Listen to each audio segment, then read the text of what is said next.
Alright, so we're back again in the backyard.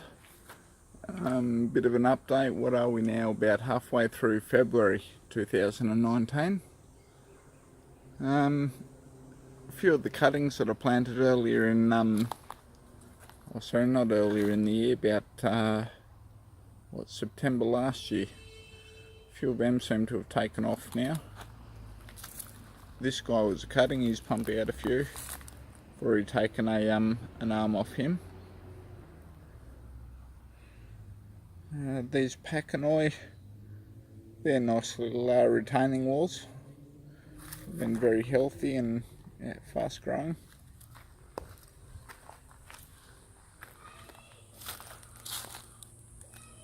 This thing here, I think it's a Trichocereus huasha.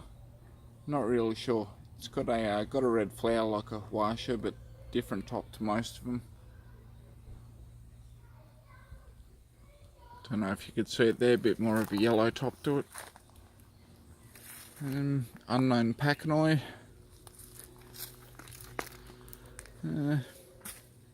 Lots of stuff. Echeveria. Echeveria were my first love as far as succulents go. They're a bit grubby at the moment. We had a dust storm. Need a bit of a wash.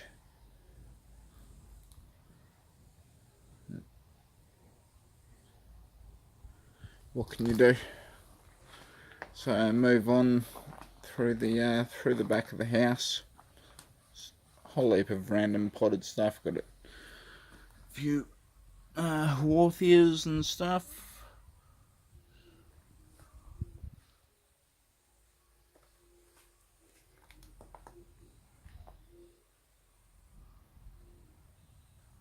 If anyone's looking for names for any of these, just let me know. Just give me a timestamp and point out which one you're talking about, and I'll try and nail it down for you. Nice little lowie there. It's growing in a tiny pot, and to be honest, I think there's only about that much soil left in the bottom. But it seems to be doing fine. It's been in there for about 2 years now.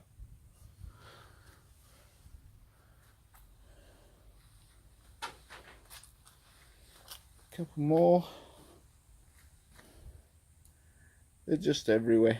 I'm getting to the stage now where I'm starting to move things out of pots. Sick of having things in pots. There's too much maintenance involved. If you can get things into the garden, I would strongly recommend it. But yeah, here's a few things that I've started to get out of pots and into the ground, just kind of filling up empty space along the fences. Makes for a nice colourful weed mat.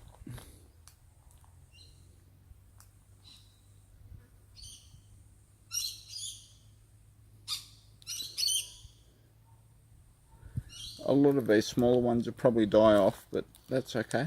The ones that fill it.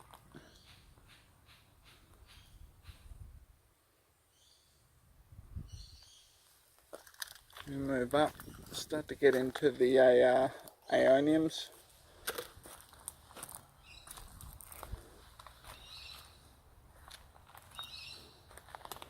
A few more of the Echeveria, Graptivaria, Sedivarias,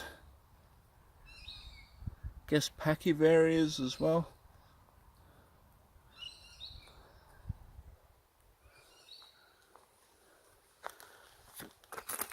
Pineapples growing there.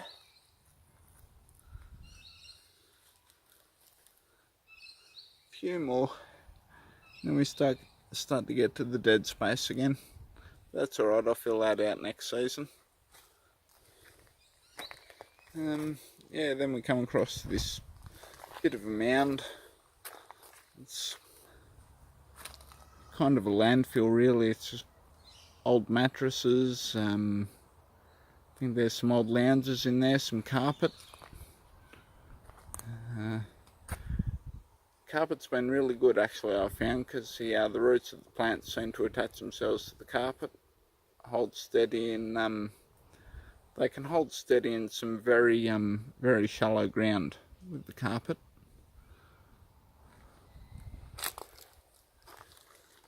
So a few different things, mainly cacti. The sedum ground cover is always going well. Sedum mexicanum, something like that. Got a few special things in here. We've got Echeveria Highlander here. Usually they don't recommend you put that in the ground, but when you've got enough of them, why not? Got to experiment. Golden monkey tail cacti. Again, I mean, you see them for, $50 for a 30 centimetre cutting sometime, but they just grow like weeds. Euphorbia. A few things. This was where it all started with this garden. I just threw a few of the extra pots and stuff. I just emptied them out up here. But mostly all of these Echeveria and stuff that I've used in this part of the garden were infected by mealybugs, etc. So if they've been infected, I've thrown them out into the elements and let them deal with it themselves. And yeah, I mean, you can see the results. They're just thriving. Mealybugs are gone. When they're not gone, they don't care. The plants are going so well that they can deal with the mealybugs and still grow.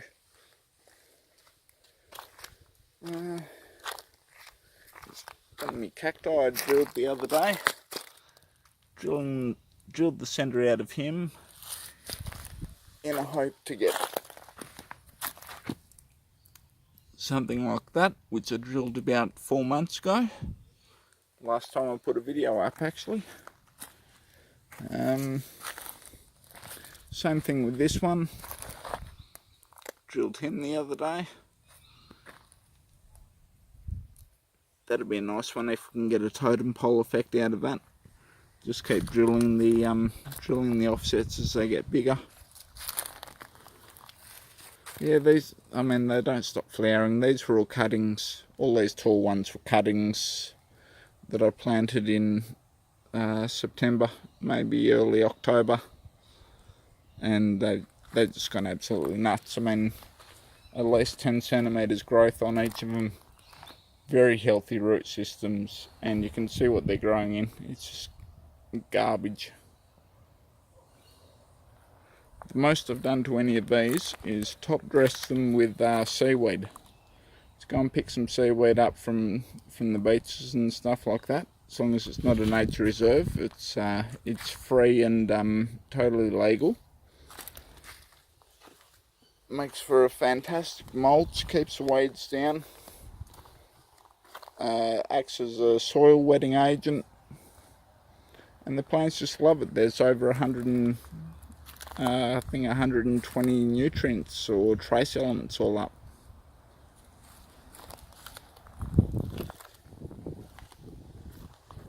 Start to move around. Got a nice little golden barrel. This golden barrel's interesting. It's starting to push off a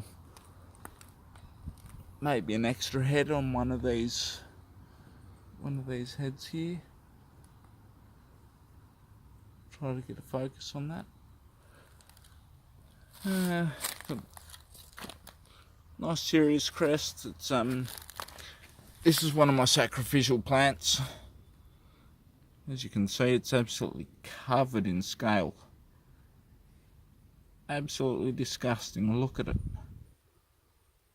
But the scale seems to be stuck to that and nothing else. So yeah, as I said, I'm using it as a sacrificial plant. Moving on from the sacrificial plants, Echinopsis seminudus coming into flower again. I mean, they just don't stop from spring till the end of summer, as most of you probably know.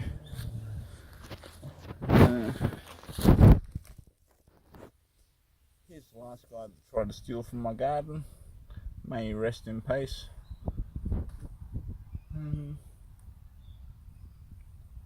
Couple more cacti. Oh, God. Hard to stand up after a few beers. Echeveria Mexican giant. Again, they reckon you shouldn't put that out the back, but you know, whatever. It's out the back. Full weather. Loves it.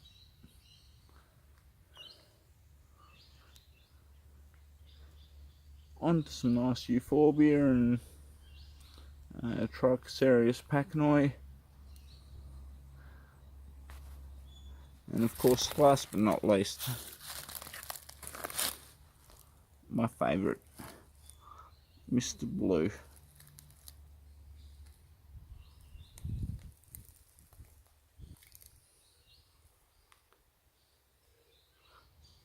I wish the camera did this thing justice. But anyway, there's a bit more of a garden.